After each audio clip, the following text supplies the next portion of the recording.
Well, hi there, and welcome to Plot Growers, where we brainstorm and cultivate ideas and try and make something interesting and spooky. Tonight we have a very special episode, as I, Review Cultist, are live at RPX Adam's abode in Kentucky. Welcome to the holler. Yeah.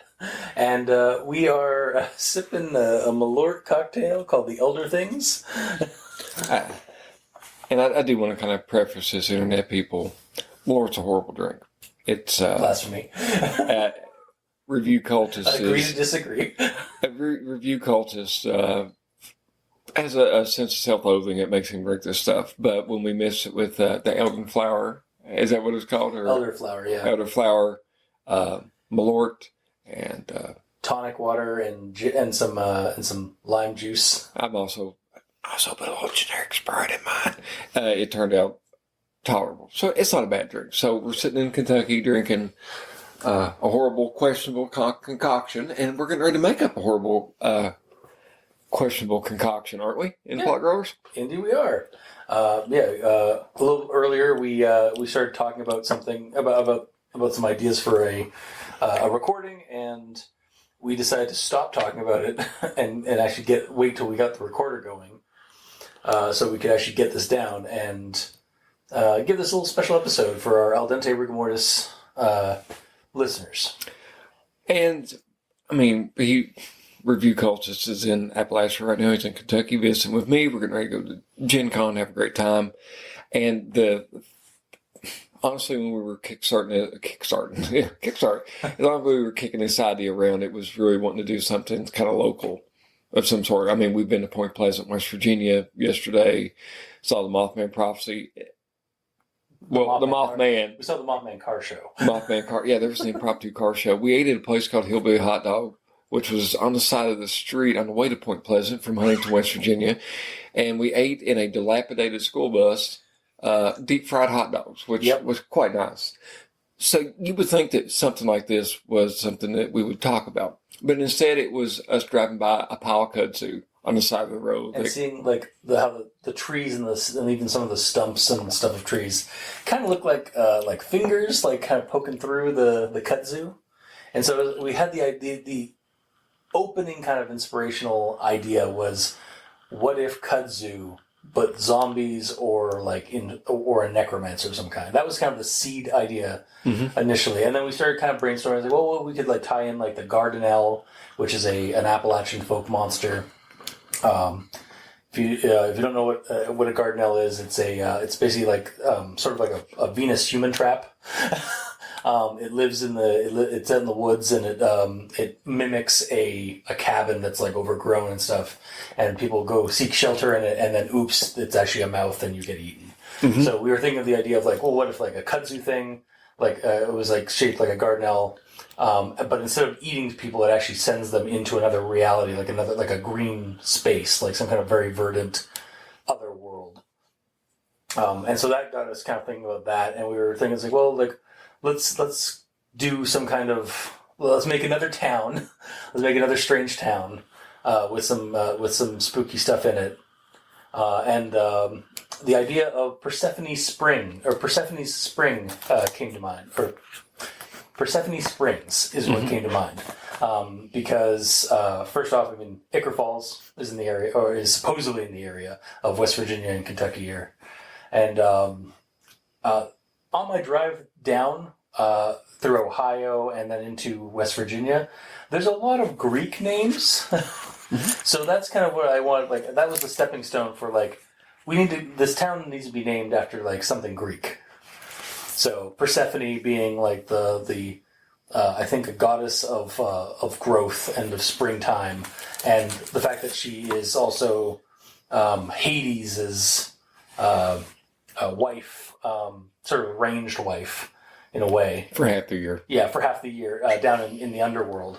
And so that kind of also helped us come up with an idea of like one of the monsters or one of the key things or one of the key spooky elements in the game or in the story or in the setting of this idea.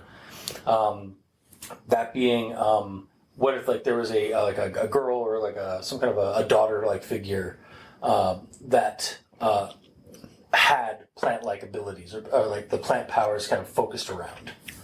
And that got us, again, talking into an idea of like, what if the daughter figure, this little girl figure, was originally a like, how did you describe it?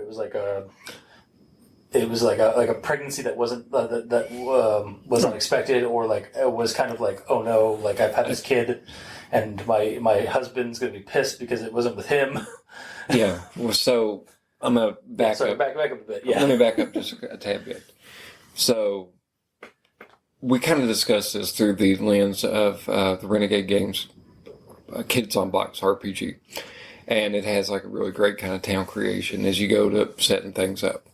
Now, I promised review Cultist that I will run a game, and just there's a couple things that have been coming in the way, but it's kind of my current white well is wanting to run a Kids on Bikes scenario. And I've actually even made up another one that is set in eastern Kentucky, actually around Pikeville, which is the home of the Hatfield-McCoy feud. And I was really looking forward to showing Review Cultist a bit of my memories of the 80s growing up. And I kind of, when we were discussing this, and Appalachia was one of the first things that Review Cultist was recommending that we work with. But I quickly, we're driving down the road, going to Buc-ee's, because I wanted to show Review Cultist a gigantic gas station with 100. The commercialism incarnate. Yeah. And really, we, on Android Auto, I had a button, I asked Google if kudzu existed in Canada. And yes, kudzu is in Canada. It's an invasive species in America and an invasive species in Canada. Yeah. So, at my request, since I am looking forward to sharing a bit of my memories of the 80s and what it was like growing up in rural Kentucky, I have requested that this monster be set up in Canada. Like lower, was it Greenbelt, Ontario? Southern to mid Ontario, somewhere in like the Greenbelt. If you're from Ontario, you know that there's a large swath of pastoral and untouched wilderness land that is known colloquially as the Greenbelt, like on signs everywhere and stuff like that, especially when you're driving down from Toronto or Hamilton to Windsor and such. So, and to get back to the child, Canada fought in World War II. Yeah. And I would like to think that a nice Canadian family was split up by the male going to war, and he's been gone for a while, and he came back. And now he has a child that mathematically doesn't add up. So, however we have it, whether if the mother did this herself, I think we kind of settled on the father. Like, or the in quotes father, taking the child and in like a kind of a fit of rage, going out and like finding I don't know. I'm not entirely sure if we have a lot of sinkholes up in Canada. We can in this world. Or caves. Yeah, caves. We do have caves and systems and stuff down, especially in Ontario. So like that was like the child was thrown down like a mythical Spartan situation, and then the child, when it went down into the ground, into the underground, was actually saved in a way by this like plant-like creature, this growth, that dwells in the underground, and so it saved the child. But then on his way, like away from the scene of the crime, the father figure, either on his way back to his car or even in his car, maybe a sinkhole opened up and swallowed him up, and he ended up into the growth, but in a different way. Yeah. And we had this idea of the child and the father both became beings ingrained in the growth and influenced this like kind of blank slate growth creature with their emotions, or the child with its innocence and the father with his anger.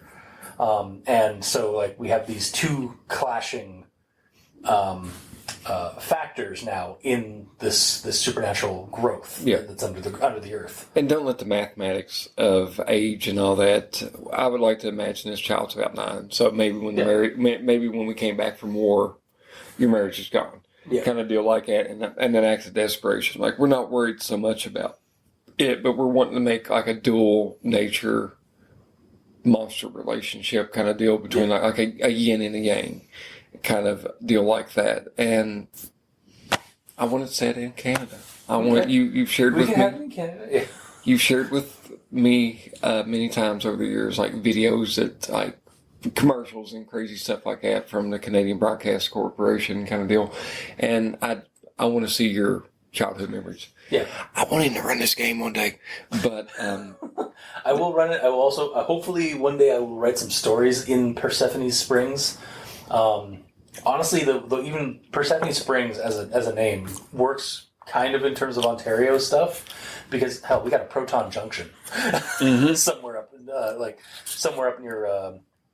near the Great Lakes. So yeah, there's definitely room for like strange named towns or uniquely named towns up there too. So. And unlike other, like us creating a monster or something like that, I think it's important that we create the world of Persephone Springs first. So, and I think we did the same thing roughly about with like Maple Moose County and things like that. Yeah, Maple Moose County. And Maple Moose, I'd like to think that these are also in the same kind of universe, but like Maple Moose County is just a little bit farther north. Right. Like this is the southern Ontario, like the southern tip of Ontario that we're dealing with versus like the northern, like Muskoka and Lake Country area. So with Persephone Falls, also the idea is like that the supernatural stuff didn't start with the father and the daughter. They're just kind of like one of the newer additions to the weirdness of this place. Like the growth has always been there. Like it's some kind of element that's always been there, probably like seeped through from another dimension or another reality, and is responsible perhaps for disappearances and strangeness around this town that we've created. And again, Southern Ontario is very agrarian. Like even like with the Greenbelt, there's also like tons of farms. There's Mennonite communities. There's there like where I used to live, like on the northern tip of the Greenbelt, there was back in like the 20s to the 50s. It was very farm focused and produce focused. So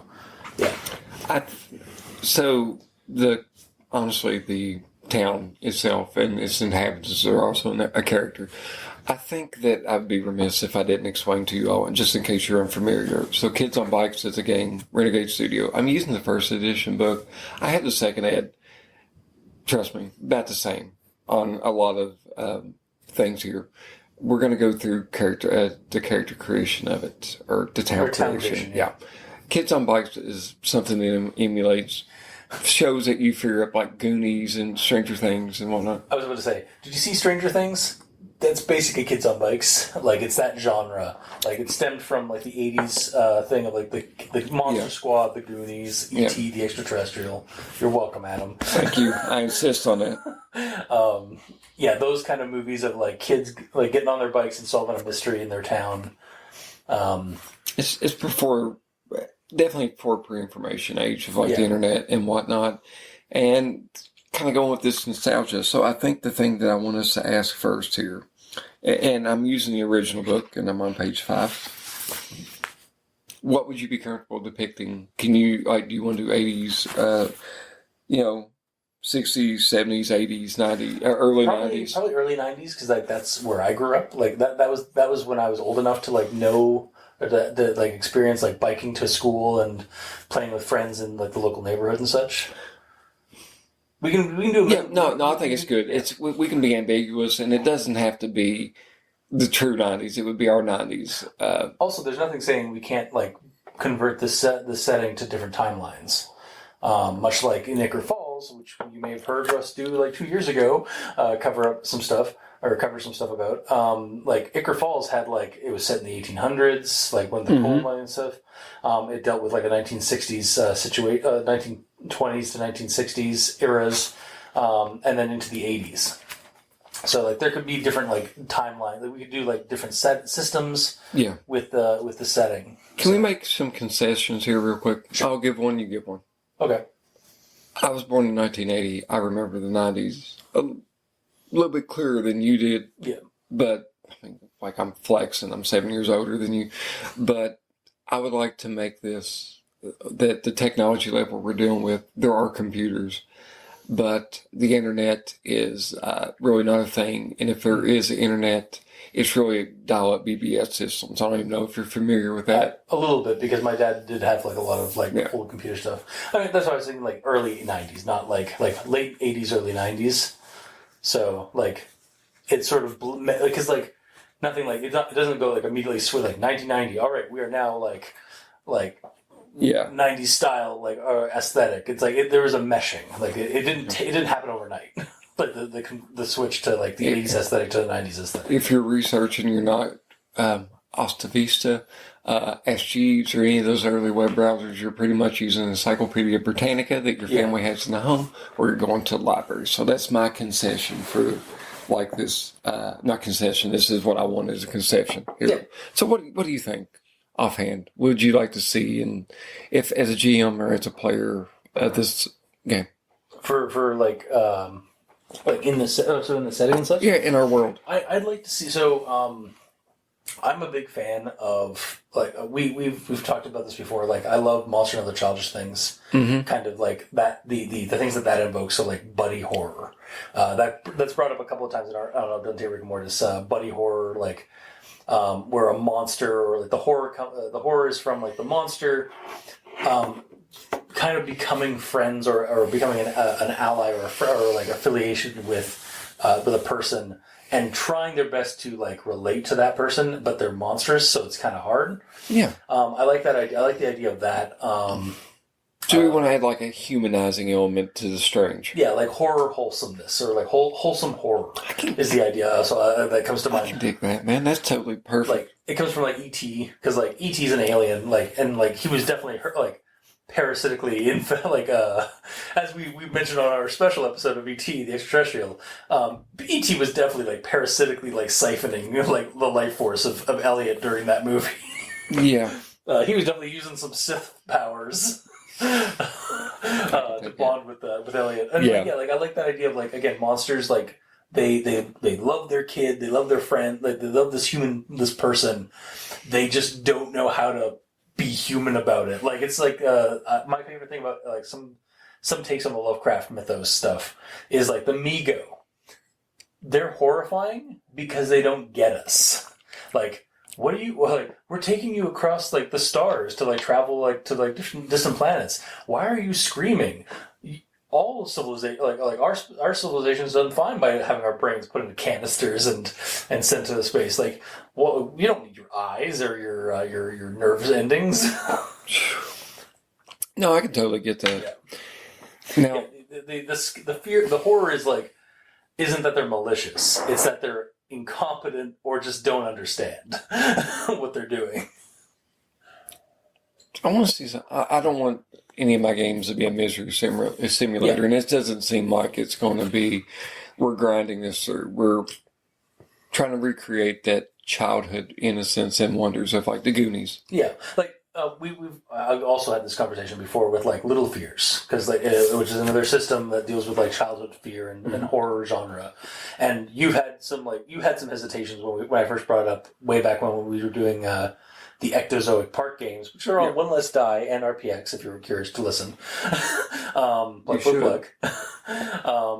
And I will never run a Little Fears game or Monster and Other Childish Things game that is strictly like grim dark or like all the children die at the end. There's no happy ending. There's no hope. I'm going to run it like a Saturday morning cartoon or like E.T. the Extraterrestrial or the Goonies or Monster Squad, where like the kids at the end of the day are going to save the day. There might be some casualties, like secret, like in Stranger Things or Monster Squad. I think there were. Yeah, like, a little bit. Yeah, like some off camera and some of that. But yeah, like more like Stranger Things, where like I mean, there's gonna be a couple of adult deaths and maybe even like a teen death, but like there will be a happy. There'll definitely be a happy ending or a wholesome, or at very least like an ending that is like maybe bittersweet, but not like straight up like doom and gloom. Yeah. Okay, that's wonderful. So I'm going through on page 5, and For those of you that have the first edition of Kids on Bikes. Turn on your hymnals, page 5, and we've already kind of went through the first part. So here's what I want. All right, our adventure takes place in the town of Persephone Springs, and that is located in somewhere in the greenbelt of southern Ontario. Okay. So like it could be like there's a lot of little towns that just dot the rural and scenic roads of like that aren't like the 401 or the 407 or anything like that. You like somewhere in that green space in that pastoral space of southern Ontario. Okay, so you can correct me. We're going to tip for tat this. So you do one, I do one. Okay. So the next question is the industry our location is best known for is. So I mean, it's kind of a nature setup. It's wild and all that. Obviously we can't be logging and we can't be doing like things like that. There's a whole lot of logging in that area. Yeah, I think. I like the idea of agrarian. I like the idea that's the main industry in that area. What crop do you think would be? I know realistically, I know that the crops of southern Ontario are generally corn. It's basically Ohio. It's always Ohio. Dread Ohio. I do like that. I think corn. Yeah, corn and like I think I think it's really just corn. Honestly, I could double check. No, this is our magic world. It says what type of corn again? What kind of corn? What do you say? Corn and what? I gotta have to look to see what other things. But like corn is the only thing that I always see when I'm driving down like through those back roads and those like country roads and such. So. I think it's corn, but if there's any variation, there's like human consumption corn, and then there's like maybe the larger industry is for like livestock feed. Yeah, I mean, there's a lot of southern Ontario has been kind of like divided up into like massive, like into like large farm areas and stuff too. So nothing too outrageous. So here's what I want. Agrarian is not like in the realm of impossibility. What's our town famous for? Ooh. What is it famous for? Maybe the caves, because there are like limestone caves and stuff like that in that area. So like maybe there's like maybe that's where like the spring, like that where like Persephone Springs is actually a spring water kind of thing. All right, so I live in a place where there's a famous spring. Yeah. Are you saying that there's a famous spring in a cave? Yeah, that could be it. Like, yeah. Maybe people even from, and I don't mean to hijack this, but like back in the day, people would think that these springs have like healing properties and like, cured tuberculosis or the fountain of youth thing like that. So what if that was the actual cave? Like, what if that was perhaps like... You make a pick. If there was a healing spring in a cave that was a bit of... or just the cleanest, it's the cleanest water, like, or like the it's the best water you can find around. Because that's another thing around, especially where I live now.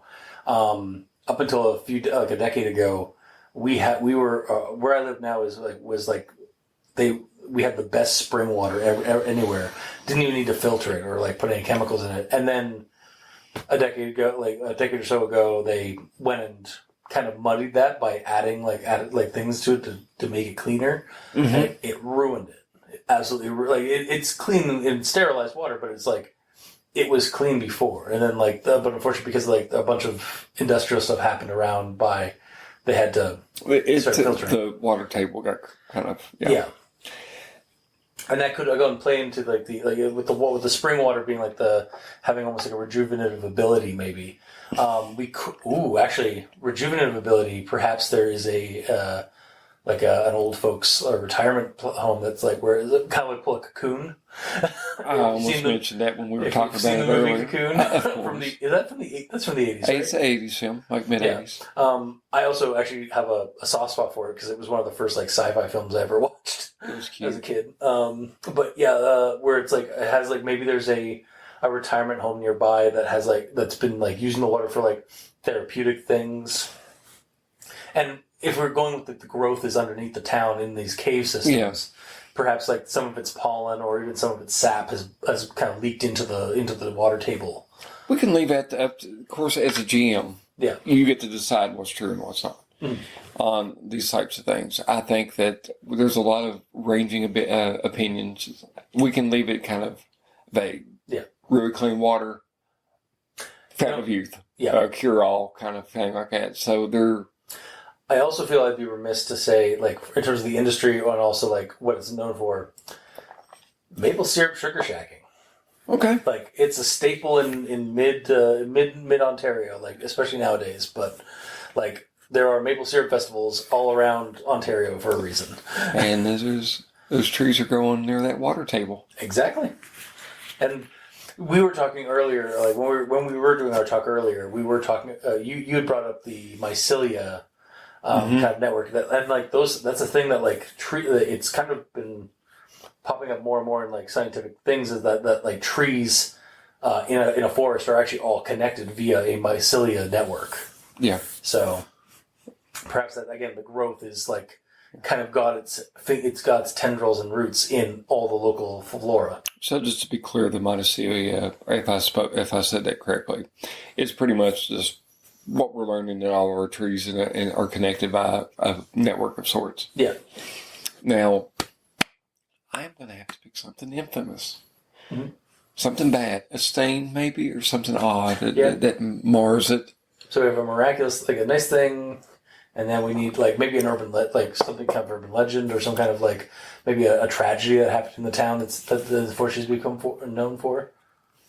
I will also say in that area, like not to influence your thing like the father or the daughter does to the growth, but that area around London, Ontario, which is in this kind of region, there is something known as the Black Donnellys, which was a horrible kind of tragedy where like where a family was, or the Bloody Donnellys, I think, where like they were the whole town supposedly murdered a family that because of like their reputation, and it sort of like left a mark on the town.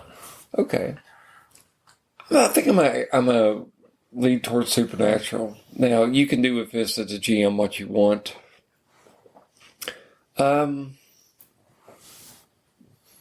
I want there to be an abnormal amount of a very high amount of Bigfoot sightings or Sasquatch. Oh, yeah. I mean, there are Bigfoot sightings a lot up in northern Ontario, but there's more here. Yeah. And also, I was thinking. So, do you remember our Monster of the Week game, the Uncles games, when we were dealing with the on RPX? On RPX. Especially when we were dealing with the Nova Scotia thing with the New England crab monkey. Yeah. And we mentioned that we chose a town, I think Kingsburg, I think it was the town in Nova Scotia. Or it might have been New Brunswick. But either way, on the coastline. And there was a lane that we were like, oh, we need to make a scenario based on this because it was the Mossman scenario, Mossman Lane. And I was like, yeah, what if it's like not specifically like it's a Bigfoot creep like sighting, or that's what everybody chalks it up to. But what if it's like a giant, like mossy, like swamp man kind of figure, or the man thing creature from Marvel? You decide. No, you're not stepping on my toes. You decide. It's the rumors. Yeah, so it might just be like maybe it's the father who's just like skulking around in the woods. Maybe it's some other entity that's like the growth. Like we'll probably tie into the father more when we get the town thing. But there's Sasquatch, like we'll just be vague into Bigfoot sightings. Yeah. Economically, our town is, you can either descriptions you could say is, are we prospering, floundering, stagnant? I think floundering, because at that point in the 80s and stuff like that, like a lot of towns in rural parts of Ontario, you see like there is sort of like a lost, there's you can see the signs of like degradation. Our rising contribution to Canada is exporting our kids out of this region. Yeah. Like the young kids don't like the ones that stay are like become like delinquents and are just like are bored, and like the kids like who are able to get out, like they can't wait to leave and go to like a bigger city to That's always a big thing with like going to money country and living, going to, yeah, it's I feel like that's a universal situation. here and everywhere else. Notable local organization is, now I'm not familiar with Canadian organizations, but I would like to say that one of our notable local organizations would be, I don't know if you have them in Canada, but I'm going to call them the Homemakers. Homemakers? No. So the Homemakers would be, it's a woman's club. Okay. Kind of deal like that. And it's, if we were going to go back in time and stuff like that, the ladies who were stay-at-home wives and mothers and stuff like that would get together and do good deeds or socialize. Yeah. Okay. So I would. The Homemakers, or like maybe that's also tied, because we were talking earlier about the horticultural society, because that's always a big thing. Is like in a small town, regardless of where you are, like some kind of like botanical society. And the head's like the Earth Mother, or like something like that, or Gaia. Yeah. Yeah, it borders on a little bit almost like a cult. Yeah, it's like it's almost like a Stepford Wives kind of cult, kind of going with it. We're kind of approaching this from children and adolescents anyway. Yeah. So it's your mother may be in it, your grandmother, your aunt, and all that, but nobody talks about it. The men just kind of blow it off as like it's the women's. Yeah, women's. Yeah. I just like that. Because, you have, like, the Shriners or the Masons and stuff like that. We do have Shriners a lot. Yeah, like, they show up at, like, whenever we have the Santa Claus parade, so that you can see, like, you know that the Shriners are going to show up with their little cars and go around and some of that. I'm putting a little bit of Appalachian in this, too, but there's this thing, and it's came up in our Dresden Fog Games, which we'll probably post in 2025-ish, but on RPX, but there's this thing called witchy grandmother, witchy mamaw, kind of deal like that. And I just like the idea of it being a more of a, maybe not acknowledged, but like a matriarchal society that's kind of like, the husbands are doing all this stuff here, but the wives are doing the bookkeeping, kind of things like that, and organizing the power behind the throne. Botanical book club? Could be. Sort of like botanical book club. Sounds great. Like they do a book club, but they also like do like figure out, like they plot out plans for like various events in town, like specifically around like the local park or something. I feel like Sisterhood of Botanical Gardens or something like that. I feel like the town, like where the spring is, like where the actual like the spring is, has to be in like a central like public park. Like it can be like that. That's a big thing in Ontarian towns, is having like public parks with like gazebos, or like even like having some kind of monitor. There's a park in Aurelia that used to have it was a public park. It's still a public park, but it was just smack dab in the middle of town, and it had a natural spring water fount that you could go to. You just park over to it, pull out some jugs of water, and get free water, like free, fresh, clear water from it. And unfortunately, the aquifer got tainted, much like everything else happens in the 90s. But I have vivid memories of my mom and I, when we would go to our cottage. One of our few stops in town would be to go to that place to get to load up some fresh, clear water. So, and it's basically right in the middle of a park. You realize you've answered the next question. Did I? And local notable landmark. Now there are. I feel like the Persephone's springs, like the actual spring. I think there should be another like landmark, like that, because that seems like it's like kind of doubling down. That's cool. What's another one? Because let me add the springs one real quick. There's a place in Kentucky called Kentucky Down Under. And you basically pay money to go up there and pet kangaroos. But on their property, they also have like a small cave that was located on the property. So it's not unheard of to have like tours and things like that. There is, so growing up in the 90s, my cousin, apparently this was a thing, at least as far as I know, in the 90s, in central Ontario, in like the rural parts of Ontario. My cousin had plans to set up an emu or an ostrich farm. because apparently that was a thing that people did in the 90s in Ontario. Exotic pets, yeah. Yeah.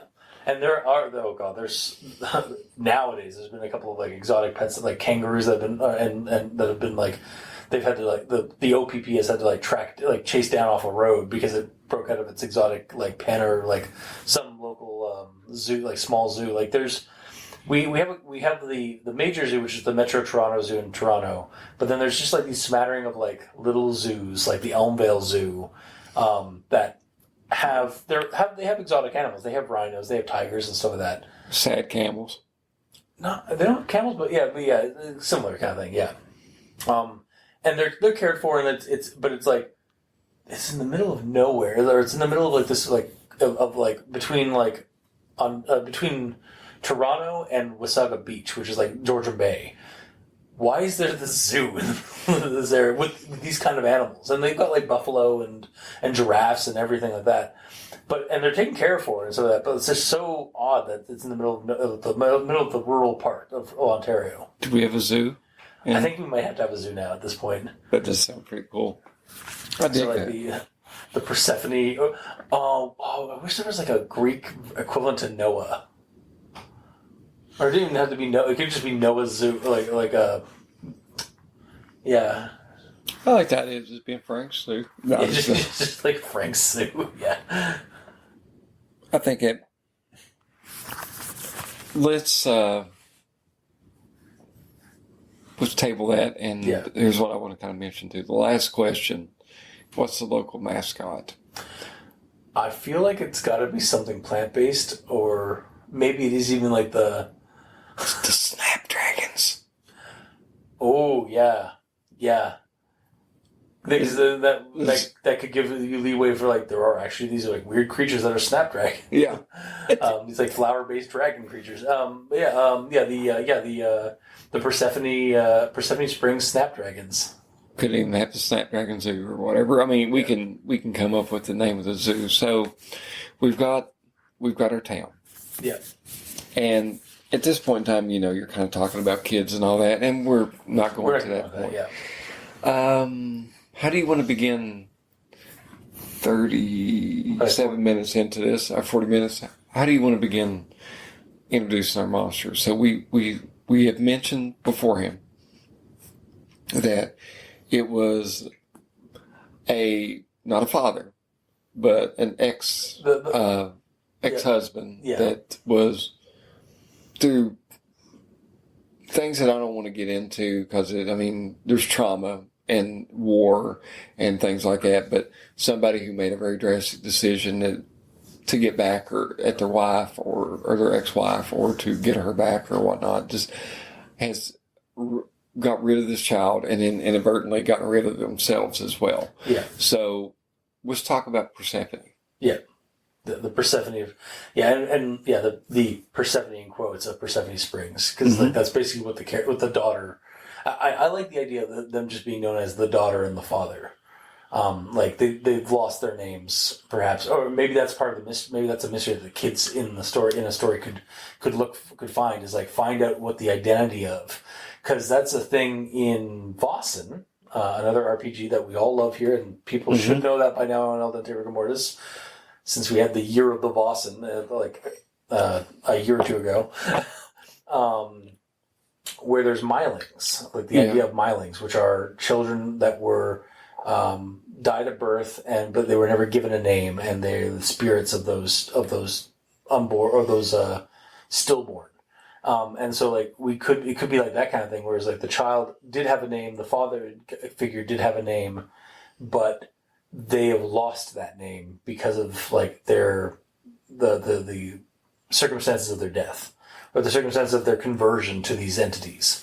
So perhaps that might be a part of the mystery and maybe the solution to stopping the corruption of the father's anger and his negative influence on the growth. Is that somebody in the story or in the scenario has to find out who he was and remind him of that. I think the event's been deleted. Yeah, maybe the housewives botanical society, maybe they were behind it because maybe their matriarch was the mother. Yeah. Could be the kid's grandmother. Yeah, their eldest matriarch was actually the mother who lost her. Like her husband walked out on her. She could be alive in the 90s. Yeah, that's what I'm saying. Like her husband walked out on her supposedly, and she never had a child in quotes. And like that because it's all been stricken from the record. Do you remember? This is unfortunately I'll try and put it in the context for people listening. But Adam, do you remember the Adam Scott Glancy quote where it was like he found an old tome, an old book from a country doctor, and there was like a bunch of crazy basically like all the births and deaths and so that, and there was one that was like born like blah, blah, blah, 5 p.m. or like 5 a.m. died 5:05 a.m. cause abomination. And it was just like, and it's like, what the hell? Like obviously like died because of the malformed or something like that. But like the idea that Adam Scott Glancy had for that was just like this, like what did this doctor have to put down? Yeah. Like as this like horrible squirming creature. Yeah. So it was like, what if that was like, that kind of a book could be like a tome that the kids could have to find to maybe find the daughter's name.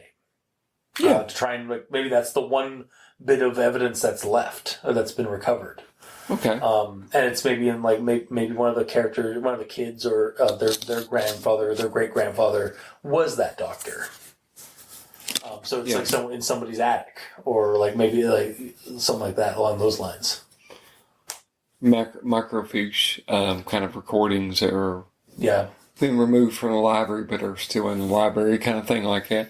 And it could be like a well-connected family. Maybe the male figure, we call him the father, but he's not the father. But like the jilted lover is well, the father in archetype, kind of like the scorned father, or like the false father. Maybe even the false father was forced to, when he came back, raised a child to a certain degree until the shame. Until something happened, yeah. Maybe from the family, maybe from people all ridiculing him because the kid's obviously not his kid, and it bowls over. Yeah. I think he should be a tragic figure that there hopefully could be some level of maybe redemption for. But yeah, either of those fine. That gives hints. I think Persephone, as we were discussing earlier. So imagine, dropping into a big old hole and landing into a fungal growth that just is sentient and just capsules the child over. And I like the idea of Persephone being alive, even now to some shape, form, or fashion. Yeah, like it wasn't her death. Yeah, like that. Maybe a metamorphosis. Yeah, like I think the father should have he fell in and died, but then it was brought back because of his sheer force of anger or like the negative emotions. But yeah, the child I think it'd be best if like they were saved by the growth. Yeah, and then perhaps even like the growth gave them like a sap that. Perhaps similar to the rejuvenative abilities of the well, but because the spring well, but because it was diluted by water, now it's an undiluted source. Perhaps it gave her like more usefulness. Yeah. And we'll figure out the nature of the growth and stuff as it goes forward. So we're gonna have this kid now. In Kids on Bikes, we have regular player characters that are playing pretty much tropes. Jock, nerd, loner, etc., kind of thing like that. But we're going to also have like a powered character. So whatever the inciting incident is, and off the top of my head, maybe say like a break-in at a local family's house, signs of a struggle, no bodies. Maybe it was an elderly person or an older guy or a single one person family or whatever, but they're gone. Yeah. So the kids are kind of, looking into it, and then they kind of get introduced to weird. Their research is going to kind of introduce them to Persephone. Yeah. somehow, some shape, form, or fashion. Maybe finding footprints that are in the bushes that the police did not notice, and then following them to a location somewhere near around like the spring or locations in town that like are associated with like some of the disappearances. Yeah, like maybe, and I like the idea kind of a mausoleum. A mausoleum. Yeah. Kind of vampiric in ways, and even the kids, when they see this at a mausoleum, like footprints that are leading back to it, are like, steaks and garlic and holy they think water. it's a vampire, but then it could be something else. So I whispered mausoleum, like I don't know if that picked it up, but I mean that's kind of my thing with this. So, well, we had also talked about something about revolving around the dead that are buried in Persephone Springs. Do we want to bring that up now? Or I think so. Okay, so the idea we had come up with was again, like Persephone, the daughter and the father are newer things that are of strangeness in the town, but like the source of the strangeness of this town is really the growth that has always been there. And so the idea we had was like, what if every person that has died and has been buried in Persephone Springs is actually like when they're in the ground, they're collected in a way by the growth. Maybe not like bodily, but like their tissues or their biochemical memory of what they are, of who they are, is collected by the roots of the mycelium network. Kind of archived in a way, almost like a sort of like basically every mind or the memories and mind of every person who's ever been buried in Persephone Springs is inside the network of the growth. So an idea we had was that the town is haunted by echoes of like occasionally you'll see people or like young like you might spot like through a window or walking down at night, late at night, you'll see like a young person or a child or even like an older person who kind of looks like your late grandfather from like some of those old photos in your mom's house, that your mom puts on the mantle, and it's like it is that person, but it's an echo of what they were. It's almost like a save file. Of a way, but it's an organic kind of supernatural save file. They are almost like a hallucinatory apparition. It's not an actual physical body, but it's like it sort of gives like a ghost like kind of a ghost angle for the town as well. Ghost spores. Ghost spores. Yeah, and we also talked about that where like what if there was actually like there's local spores in the air or there's spores in the local air. That are kind of projecting this stuff in people's heads, or even just like projecting it psychically as an image. Okay. And we'd also talked about like even if it's not like a physical thing, you hear like the echoes you hear voices of people that are long dead, like ancestral voices, but it's not even that they're like echoes or like repeated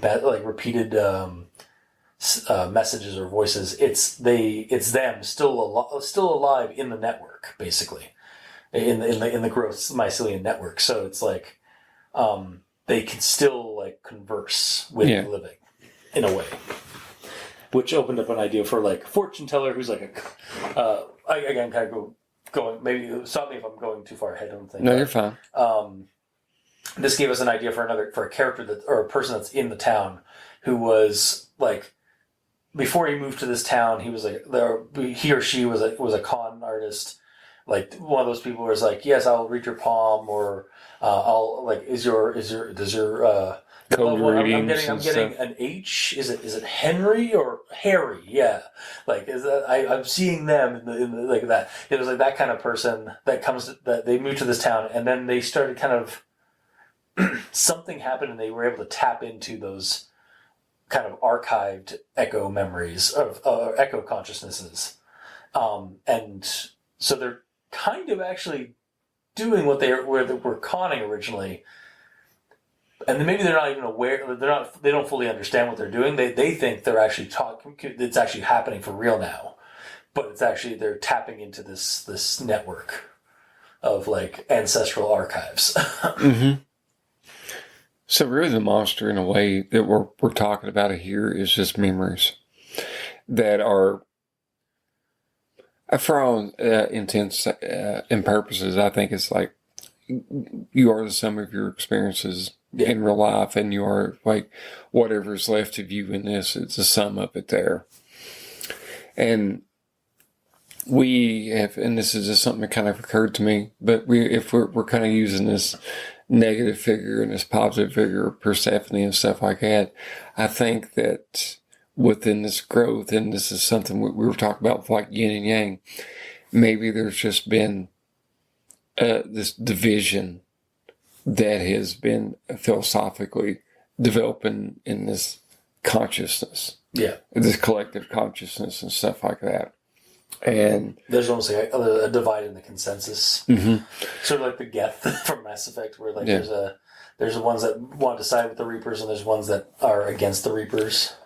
I think if we were going to recant, I think that the park should be like a botanical garden. Mm-hmm. And I think that what we're kind of working toward here is we need to figure out how to introduce Persephone to everyone else. How does Persephone get out? Persephone is the memory of the daughter that perished. We kind of mentioned that the mother, the Gaia, the whatever of this organization could possibly even be like her mother. Yeah, like was that? Yeah, like as it gets revealed, she was the mother of Persephone, and the mother was the one who disappeared. Hmm? The mother, the leader of that organization. Oh, like that's what sparks the adventure. That's what sparks the adventure. Yeah, and maybe the mother has been communing with her daughter for her ever since she passed. She's been seeing her more and more as she, again, like that's what, and then maybe the father took the mother, and so maybe here's an idea. So, mother been around, like she's had the shame kind of like secretly all her life from what happened. She's been like this matriarchal figure for this society of this in this town. She's getting older. She starts, and something happens where Persephone makes it out of the growth and is on the surface and comes back to her mom, and they start kind of conversing and stuff like that. And then, but unfortunately, because as the daughter has gotten out, so is the father, and so perhaps the father is the one that's taken the mother, and so maybe Persephone, the daughter, we start her, like the character, the kids could go investigating like why the mother character's gone, and maybe they find out because all their moms and stuff like that, or their aunts and stuff like that, are scrambling because without the mother as like the head figure, the society's starting to kind of like go into disarray. So we start with that of like, let's find out, see if we can find this matriarchal figure. And then we start introducing scenes of like this strange, creepy daughter figure showing up, and kind of encountering the kids. And at first they think the daughter is the creepy element, or like the thing that took the mother.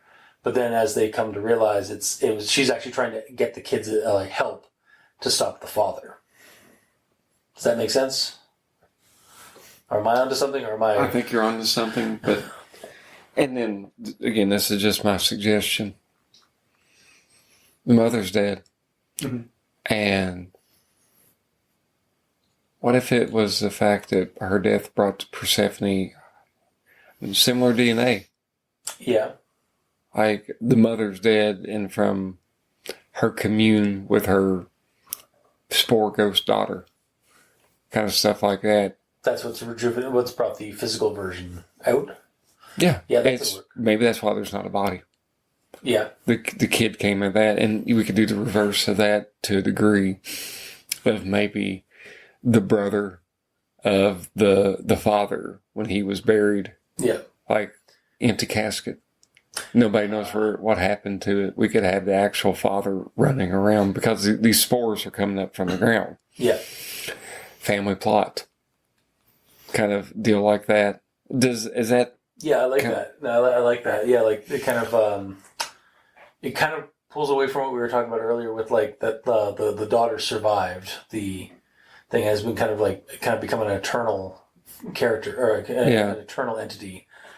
But I still like the idea of because being reconstituted through the mother's. She may still be there. Yeah. She may just be. Oh God, this is cocooned. Yeah. This is just a proxy. Yeah. And if was cut to the end, depending on the way the players play, then the Earth births, so to speak, or like Persephone, actually, the Persephone from 1955. Yeah. Is like birthed from the ground, so to speak, like that. Like it would be a nice kind of thing. Yeah, and perhaps even when at the end, the story doesn't end really there, where it has the potential to keep going because now there's this child that doesn't have that has her her child that has an extended family, but doesn't have her immediate family anymore, and is also not on any records because of what happened in the past. And now we have our 11. We have our character, our child that has a power, and basically made the agromancer. She can communicate more thoroughly, or even manipulate the growth. And that would open up a bunch of things if we could have a sister that was alive too. Yeah, so an old auntie. Yeah. And did I change that too deep by just saying similar DNA? I do like that idea, yeah, because you have to have some darkness, you have to, it can't all be my grandma's back, even though she's it's kind of screwed up because she's the mother, but also 80 or 70. I think I like the idea that we can treat the quote unquote fathers like a vector. Yeah. Maybe, and we had spoke about this earlier when we were brainstorming, that he is able to infect the town people with these spores, but he's he repurposes them for evil and stuff like that. So the strife that our kids would encounter would be the grocer, the butcher, all these people that the kids had known that had been converted over. And it's the same token. Here we have our powered character, which is Persephone reborn, so to speak, from her mother, and perhaps she has abilities that utilize nature. Yeah, they're running through the woods and they're being chased by this infected townsman.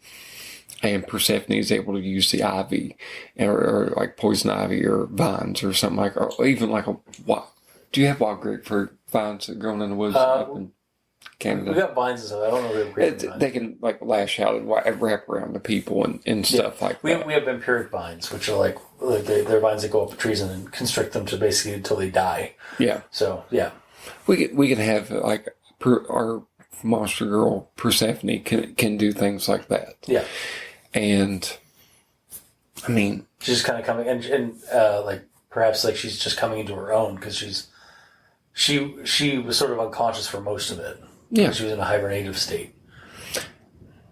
Let's go back a little bit. So I think we have our antagonist, we have our protagonist.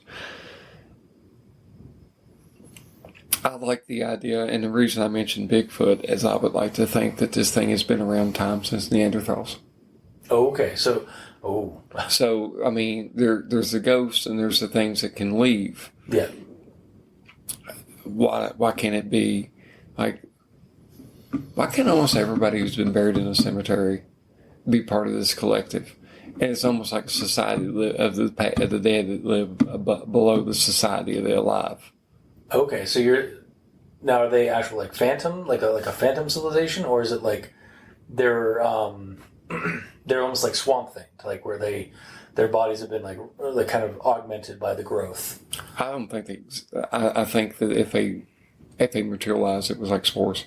Yeah, I like that idea more because it's I like the idea of like a subterranean like civilization, but I like the idea of that like of the if they are in the underground, it's sort of like an echo chamber of just all these like different consciousnesses, and like maybe they have like formed some like little like groups in the collective.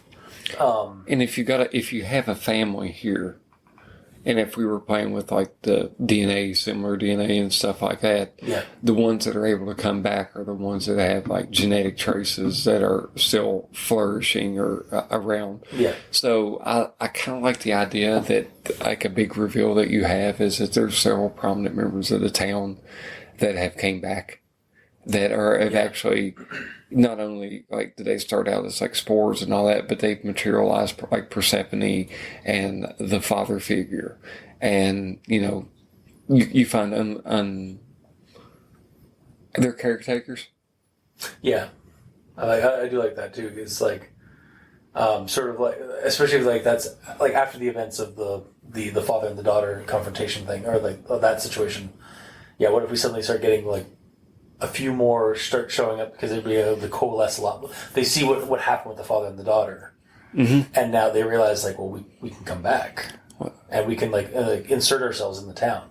Maybe the problem is also just the drain of the youth from the town and the people that move on and stuff like that. Like when that line's gone, and unless they cart them back and they're buried in the town, then did you watch Coco? I didn't, but I know some of the stuff. There's kind of a thing in Coco. It's like if nobody remembers you, then you disappear. Yeah. So there are some that are locked away and can't come back, and there may be. So there's like a desperate sort of vie for like to be remembered, which is again another thing like a legacy, like the whole idea of like legacy and some of that. Oh. It's like, what? I was like, Siri? We've triggered Alexa in the back room. So, maybe one of the bigger problems that faces the growth and all that is just how people leave. And, the ultimate end goal for the game and all that is you're part of this culture, and it's almost like you should have expected to like come back at some point. Yeah, and because a lot of like the bored kids, like they maybe the people in the town always come back when they're older age, like fish that return to their mating, the salmon that swim upstream. Yeah, they're because again, like we're having the idea that there are spores in the local air, and that you've had like that you've been technically breathing it in, or you've been drinking the water all your life. You have some of it still in your system. Even if you leave, there is it may like trigger some kind of compulsion to come back. Not quite like cordyceps, but like something similar, like something like that. Where it's like it's trying, much like how like the consciousness is all these consciousnesses influence the growth. The growth can also influence the people. Yeah. Yeah. And that would be one of these things that maybe on page 5, like what we're famous for is everybody comes back.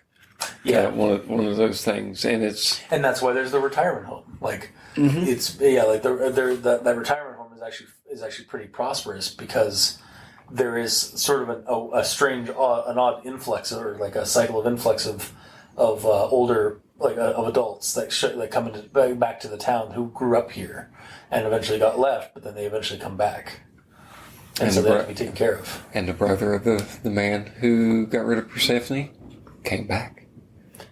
Boom. And then that's catalyst. Yeah. And I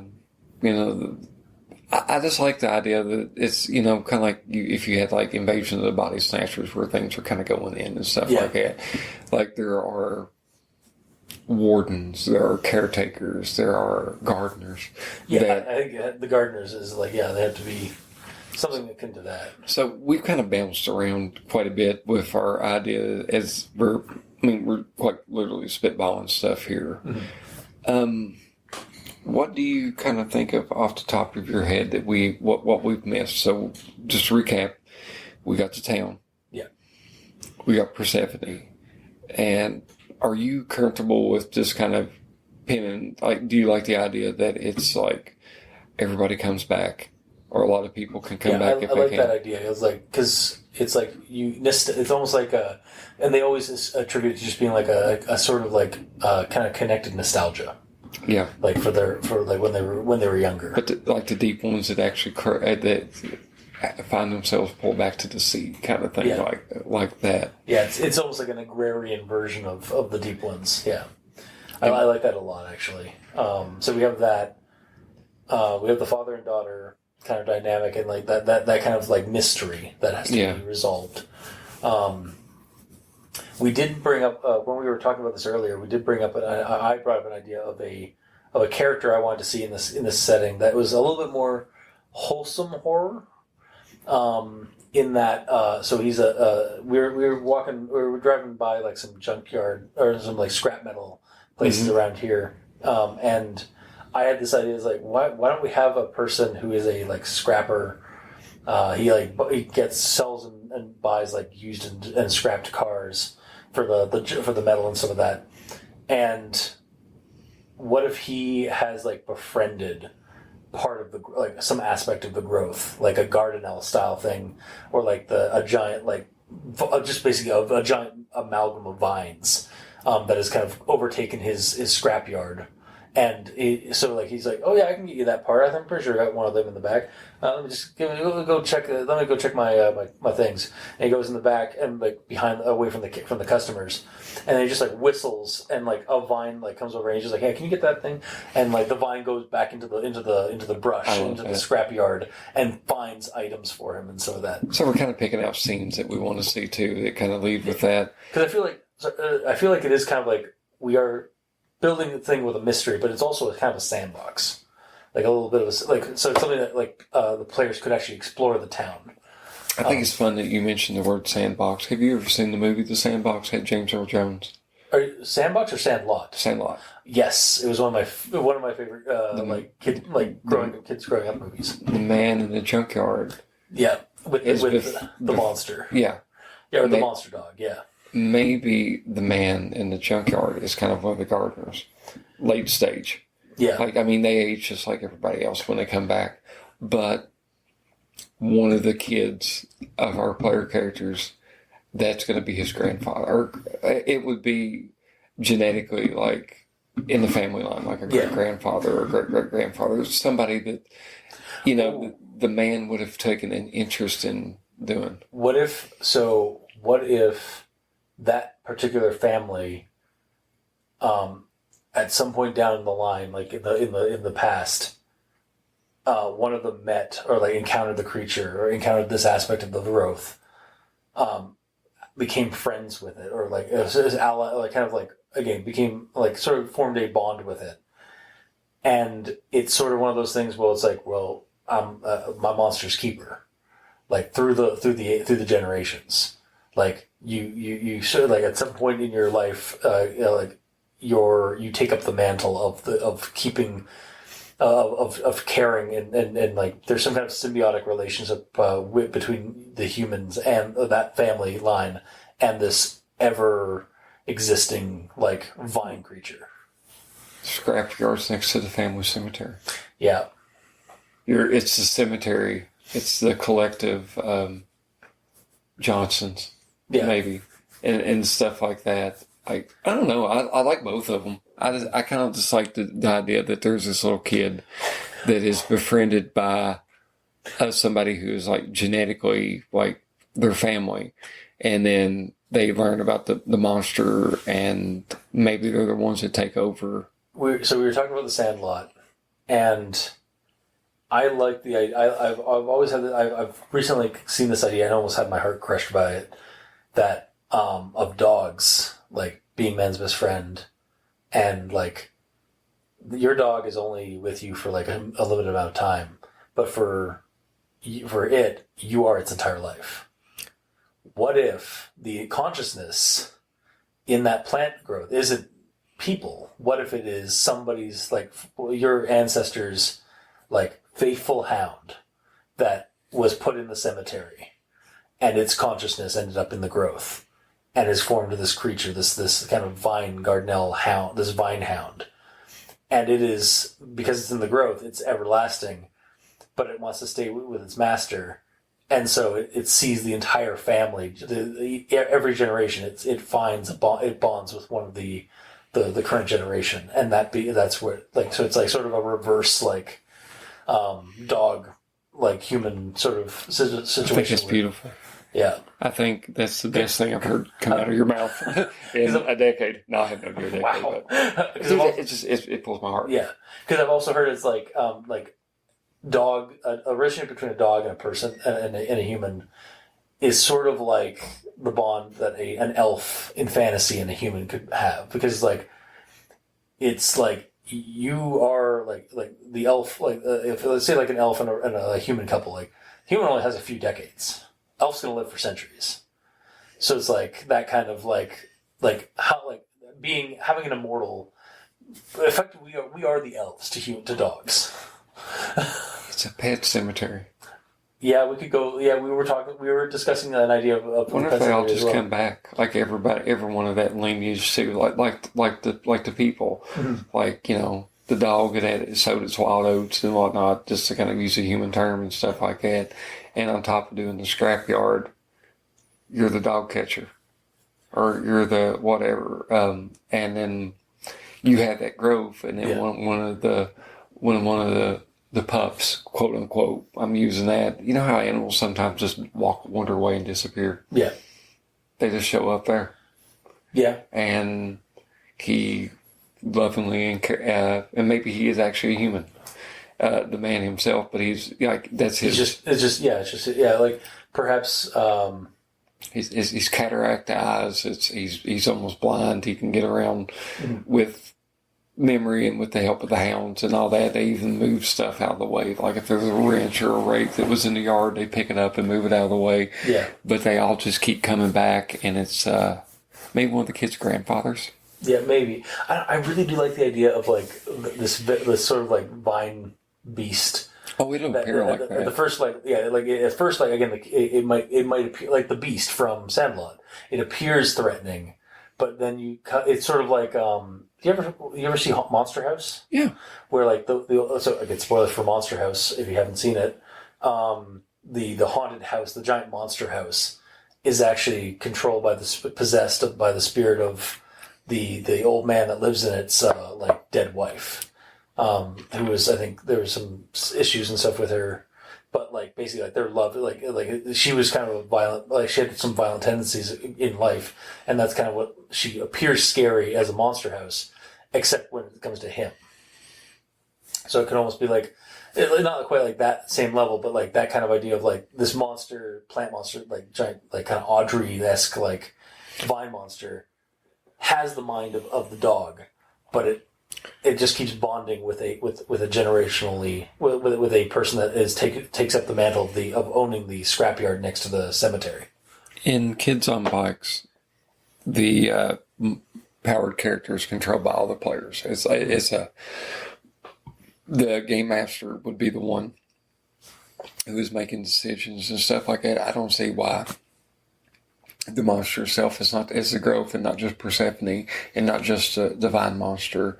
These are just the manifestations of it. They're different aspects of it. So yeah, like that one kid, like you can only use it like if we were talking mechanically. They're drawing, like if you were going to use, tell 11 to use a Stranger Things reference, like 11, keep that door closed, and then like she's using psychic forces just to keep the door closed and stuff like that. You're burning that same point. Yeah. And then if you ask 11 to, sling a table at a creature or something like that, I mean, you're still burning that point. So like the different manifestations of it, the little girl can do certain things and maybe tied to a player. Because in the game, I would give you like, okay, Chris, you can control this, or Review Cultist. I think they all know your name by now, but you can control this aspect, and then Dave, you can control this aspect. Like you're just basically giving out. If it's not an explicit like Persephone, Fido kind of powers like that, like you like the idea of like maybe so I don't know, like I like the idea of them all being like connected to the same source, the growth. But I mean, from a game point of view, I kind of like the idea that they are separate entities themselves, but they are connected by the central source. Are you okay with the central source's power being limited? Yeah, that could work. So you're burning, like whatever you do, you're burning. Like especially if you're befriending them, yeah, like and you're using them in the game, like that's that way. Like you can use Persephone, or you can get Persephone to help you out, but you may not be able to get Fido, as we're calling him. Yeah. Just affectionately calling. And honestly, that could be the name that they end up calling him. Yeah. And I mean, mechanically, the way you could figure this out is like you could have two sets of siblings, or something like that. If your players were rolling up the game, then your team Fido, your team Persephone, that you can kind of do this. Yeah. And I think it's cool. Like the Persephone's sister is the mother of. Oh God, so should become her sister's keeper, basically, literally, because the sister grew up, where Persephone didn't get to. The mother passes away. Yeah. The sister is coming back. Your kids are coming back. Yeah. They decided to move. It's not like, you're dying or anything like that, but the pull for home had brought two groups of kids back, or two sets of kids back. And I like the idea of Persephone showing herself to her sister. I do like kind of doing your sister's keeper kind of thing. Mm-hmm. If we came to the point that Persephone, like, whether because I didn't like that. I don't like the idea of children dying in general. The growth goes back, Persephone goes back to the growth, and the growth releases the time-sealed Persephone from 1950, something like that, then you're taking care of your older sister. Or technically it was your older sister, but It's, 11 gets adopted by, David Harbour's character. Kind of deal like that. Or, I can't remember their actual character names, or Winona Ryder, Yeah, I like that idea, like sort of, it's like Flight of the Navigator, I think, is what happens, because, the kid goes into space with the alien, or the spaceship, and then comes back, and it's, years later, and his parents are, much older, far older, and for him, it was, a few hours, maybe, but, for the rest of the world, it was so long. So you have that kind of time-displaced, in a way, a time-displaced individual. Yeah. Because they never they sort of slept while the world moved on. The divine monster dog, Fido, at the end. The other two siblings, there's a puppy waiting outside their door at the end of it for a happy ending. Mm-hmm. Now, I think I like the idea.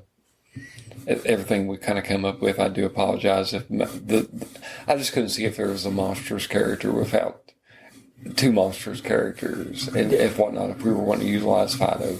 So if I think the father would be monstrous enough for as an antagonizing force. Yeah, with the daughter. I think the brother never wanted to come back home. Maybe he was forced to. Maybe he kept hearing his dad. His remains. Yeah. Oh, maybe they.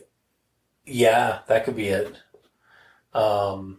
He may have actually not only fled Canada, he may have fled North America. And then he just couldn't get away.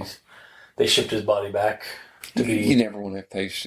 You never want to face your own mortality, and decisions that they made and stuff like that. And if we're talking to about somebody who would have been, maybe in their late teens, early 20s, in the 50s, and so this is somebody who was 65, or in their 60s and something like that. It could have been like a fruit catalyst that brought it back and never really specified and whatnot.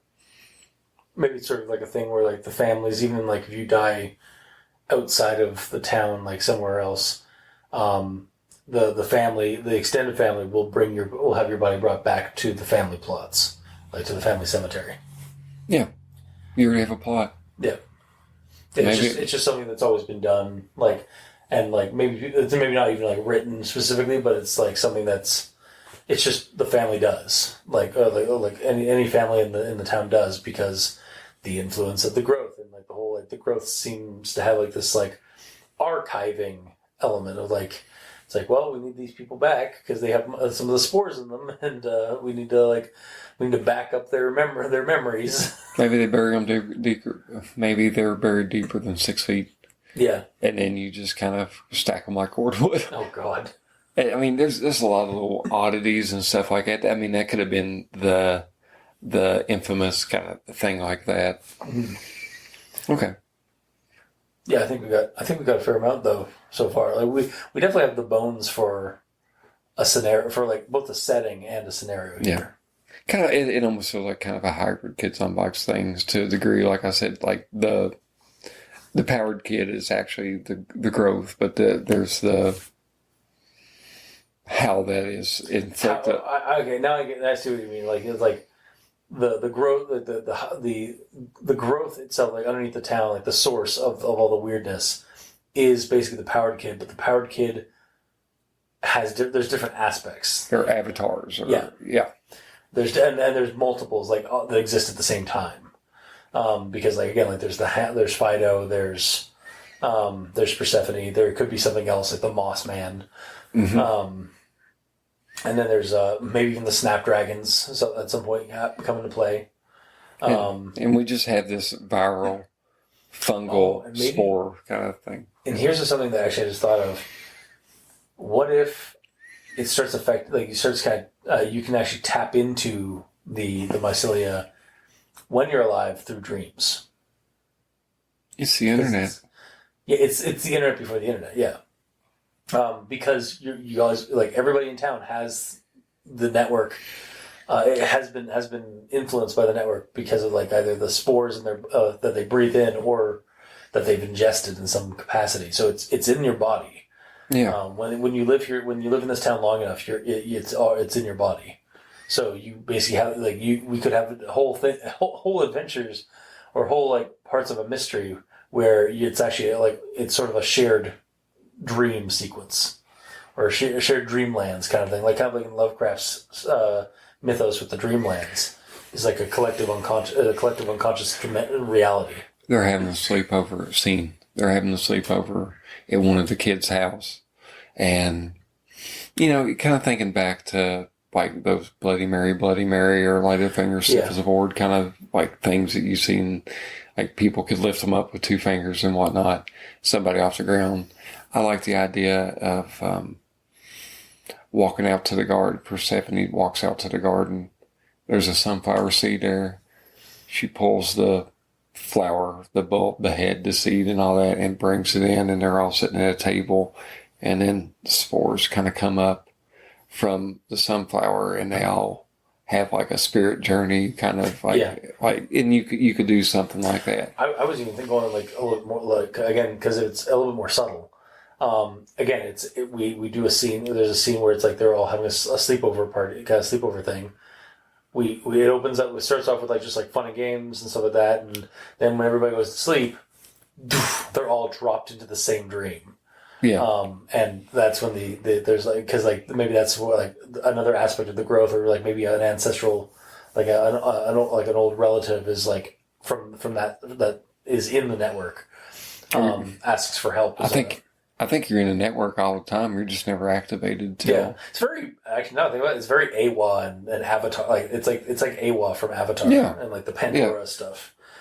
Which that would be a good informing of just how to try to figure out how all that works, because Pandora communicates with the animals and things like that. Yeah, because maybe it's not just the humans. Like maybe it is also affecting the floor. It would be affecting anything that drank or breathed the air.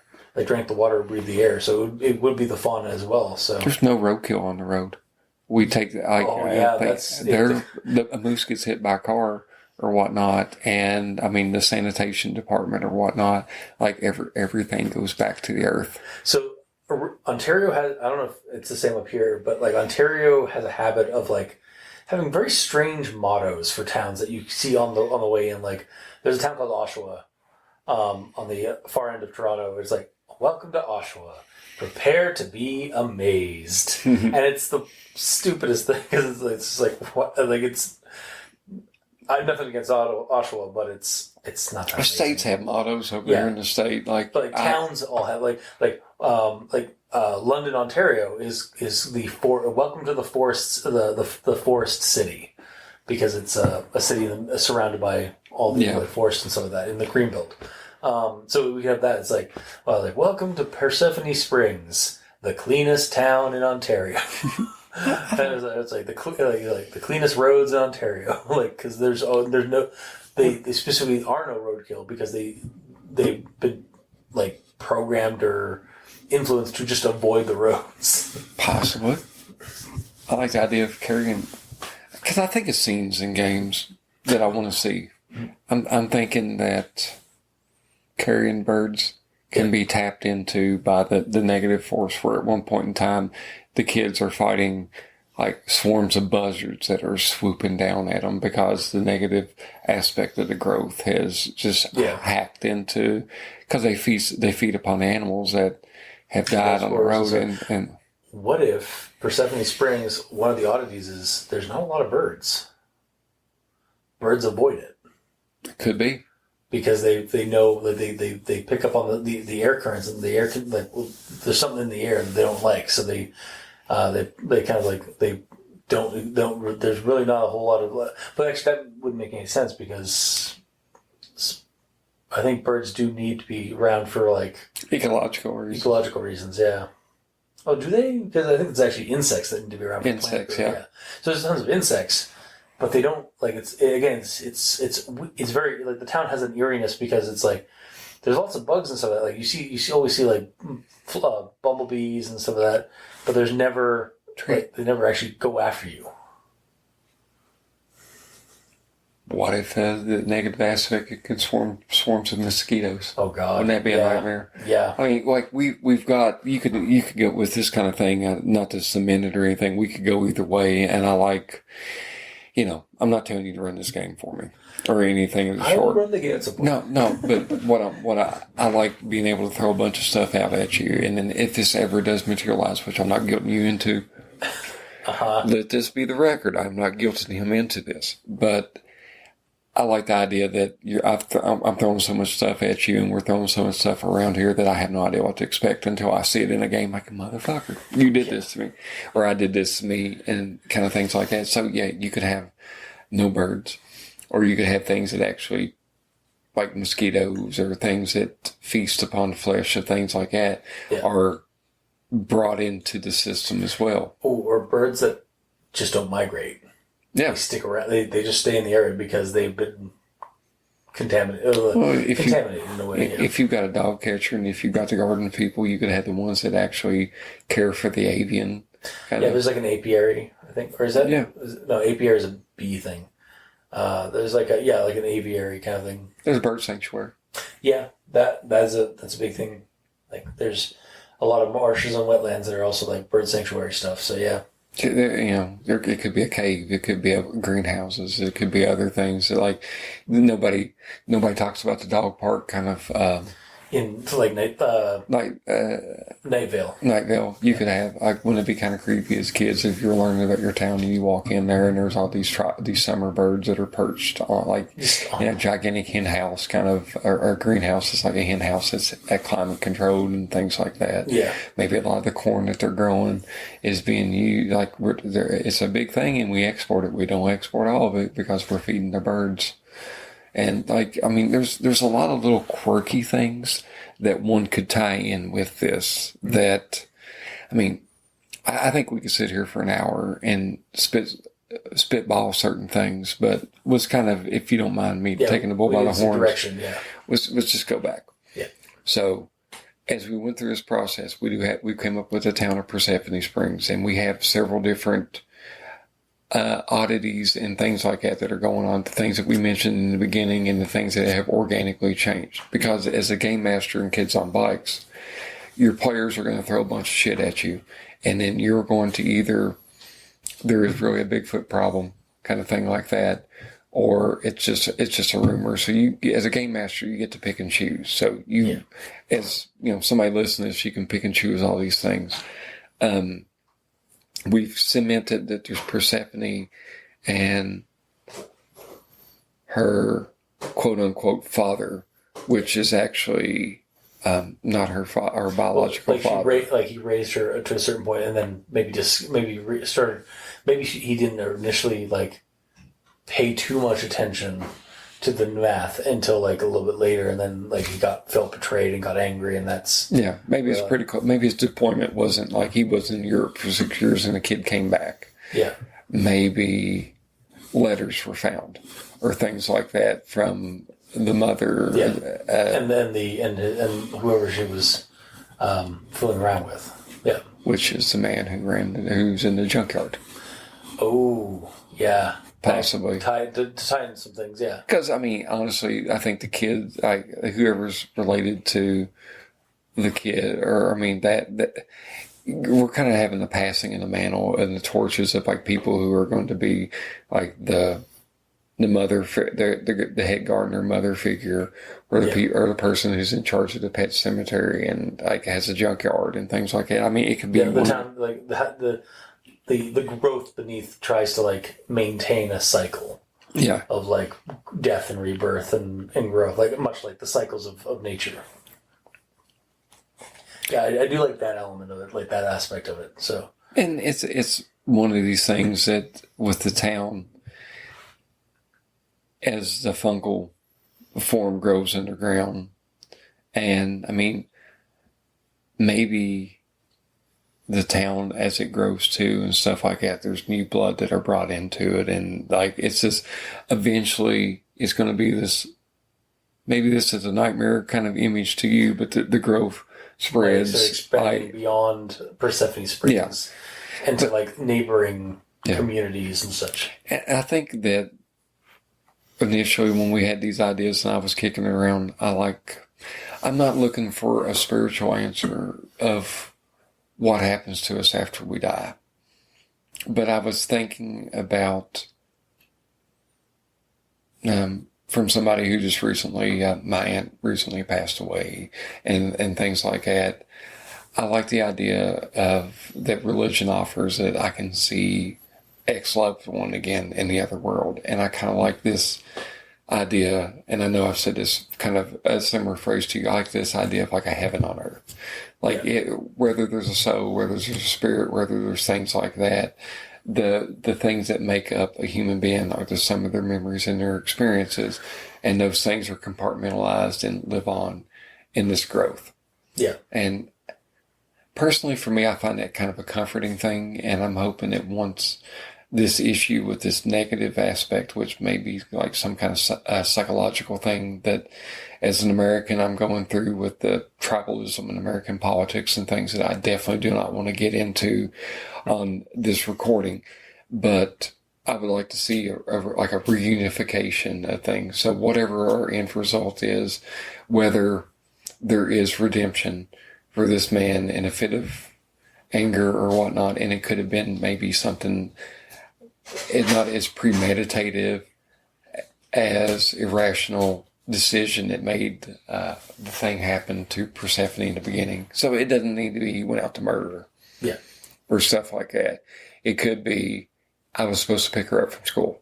Like she had a school function. And this had been stewing, and I found the letters, or I said he found the letters, and it had been sitting in a bar. Like sort of a, what is it, crime of passion, I think is what it is.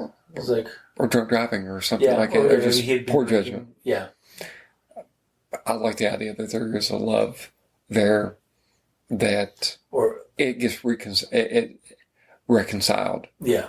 Yeah, that's what I think we were talking about earlier. We were trying to figure out, because, like, how do you reconcile it? Because, like, I do like the idea of, like, he did raise this child for a few years, for a number of years anyway, and then he found out the truth, and again in a fit of mistake, or maybe like again a crime of passion, or like a fit of bad choices, or just a fit of betrayal, like anger induced by betrayal. He lashed out in the wrong way and targeted somebody who didn't deserve to be targeted, i.e.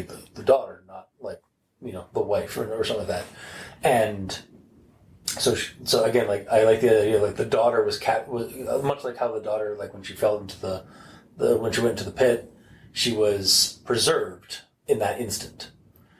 The father, he was also preserved in that instant, but with all that negative and animosity and energy and betrayal, and that's what caused the corruption of the corruptive influence. I'm going about this like I used to write essays in college. I'd write the body of my paper and then go back and write the introduction to make it fit everything I've written. How about this?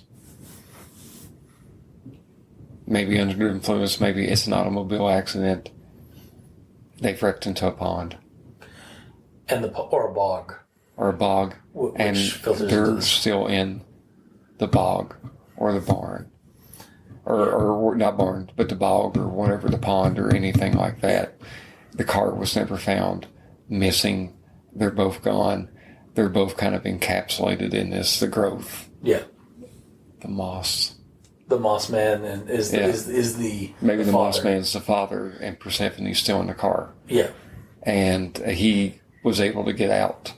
And then maybe when the mother figure was, and he's angry and is confused, and I mean a pitiable figure, and in the fighter struggle. It's sort of it's the not to cut you off. No, please. But it's sort of the aspect of like the grudge. The grudge is this malicious, malignant thing, like supernatural creature, because when it died, it had like something negative in its heart, or like it held a grudge, and that festers and that grows and that mutates and becomes something bad. And the only way to really stop the grudge is to find a way to like give it reconciliation, or find a way to give it closure, or again, repentance in a way, or like find some way to like heal it emotionally. So again, that could be something that could be done with like the father, if he was like in this, like find a way to redeem him through that element. In-game scene in the bog, near the pond, whatever. After you win, the father steps into the bog, comes back out carrying his moss-covered child, and as you know, sets him down, and his child starts breathing. And then just kind of like disintegrates back into the bog. Yeah. And I think we kind of have our happy ending of sorts. Like the child is still displaced because like they died in the we'll say the 30s or the 40s or 50s. Well, let's think 50s because I mean I kind of like the idea of the kid being something that can be reasoned with, and not a toddler, and not like elementary school. The 50s. A 7-8-year-old maybe child would be good. And then, but yeah, like her mom's been taken because the mom's no longer in the picture because both she's old, but also she was claimed, and that's how we got the reconstituted like Avatar kind of version of her of Persephone. And then, but her younger sister from her mom, who is now older, is there and like sort of takes up the mantle of becoming a mother figure. She would be almost in her 40s or something like that this time.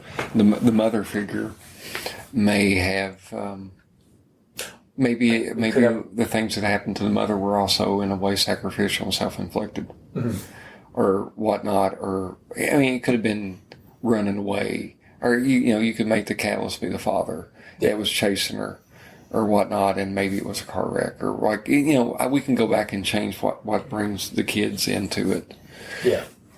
But I think we have a pretty solid foundation here for both a setting and also a mystery, or like a first mystery for this setting.